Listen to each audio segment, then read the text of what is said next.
Here, read this.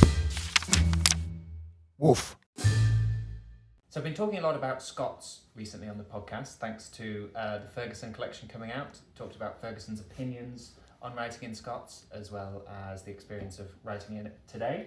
And I was talking to a few other poets collected in the Ferguson collection, Oh, All My Labours Say Your Skill, which came out earlier this month. And I was interested to hear that quite a few poets were in agreement that it somehow seemed easier to write in Scots.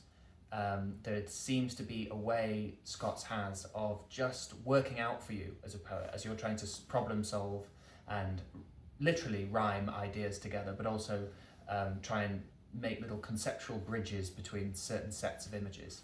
Scots just seems to kind of pan out. You seem to be playing with a handicap at times.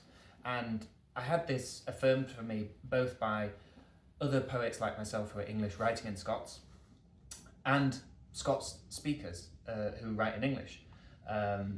They said the same. And of course, a prime example of that would be Ferguson himself, who began his career writing poems in English, but obviously changed to Scots later on. On the quick little podcast I made on his English poem, Verses Inspired by the Hermitage at Braid near Edinburgh, I mentioned this little verse letter he sent to someone who was praising him and saying how much of a brilliant poet he seemed. And in this letter, Ferguson modestly downplays his talent and credits the Scots muse for giving him a helping hand, saying, "At times when she might louse her pack, I'll grant that she can find a knack to gar old world wordies clack in Hamespun Rhyme, while ilk ane at his billy's back keeps good Scots time."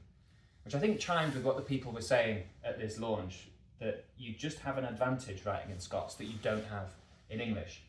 And I've been wondering recently if it's this knack, the fact that Scots seems to come slightly easier than English, that it feels somewhat more natural than writing in English, is the reason why some people dismiss it. Obviously there's a long history of English writers and Scots writers who were trying to purge their Scotticisms in Enlightenment Edinburgh, complaining about Scots and doing it down. But even today, working in the bookshop, I have people who, when picking up a book translated into Scots, will think it's kind of funny. Will think that it's a sort of a joke language, how funny it is that someone's put this into Scots. I've had customers say, well, I mean, we obviously can't read this because we just have normal language, we're from Lincolnshire. But it's not just English people and Europeans that are dismissive of Scots. Scots themselves have a long history of trying to avoid it or move on from Scots, particularly Burnsian Scots, the kind of Scots that Ferguson helped to pave the way for. The poetry that Burns inspired is described by Mick Imler and Robert Crawford in their collection of modern Scottish verse as kind of post-Burns mawkishness. It was described as kale yard, meaning cabbage patch, which they say indicated verse that was soft-headed, diminutive in scope, and stubbornly rural. That was the kind of poetry that really put Burns on a pedestal.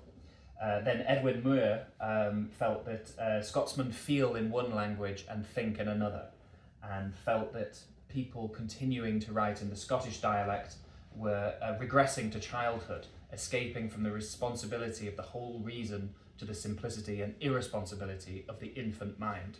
As Imler and Crawford note, this earned him years of abuse from Hugh MacDiarmid. So people like Muir felt that Scots had kind of been frozen in time after Burns, before the Industrial Revolution, and not given a chance to develop in the way that English did, in terms of vocabulary, but also sense and poetry alongside technology and modernity. It was left in a land of rural pastoral romance, the kind of scenes that Burns was so famous for creating. Which, to bring it back to Ferguson, makes it all the more of a shame that we lost the burgeoning city poetry, city Scots, that Ferguson was just on the cusp of creating. Okay, you're right. That was enough. That's enough of that.